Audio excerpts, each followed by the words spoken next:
So guys আমি ব্লগটা বানানো মানে কমপ্লিট হয়ে গেছে, তো এখন যাচ্ছি বাড়ি। তো দেখতে পাচ্ছ আমি আছি শিলিগুড়ি মোড়ে যাচ্ছি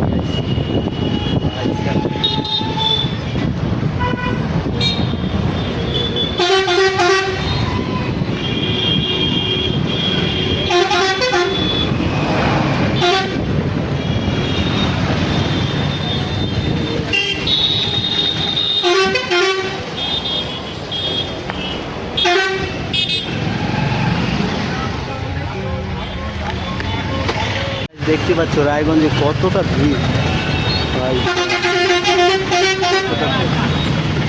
সব সেই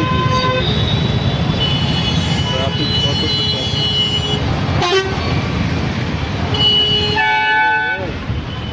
আমি এখন বাসের মধ্যে আছি গাইস।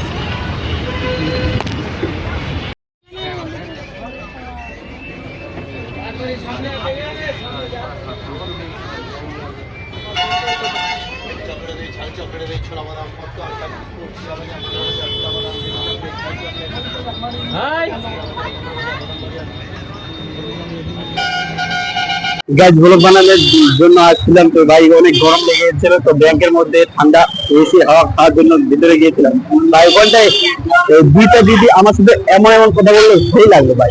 আমি ওর ফেসবুকটাও কি যেন ফলো করে নিলাম, আর বলছে যে এখানে তুই ব্লগটা বানাস না, নাহলে আমাদের মানে উপরের ইগুলো মানে বোকা দিবে।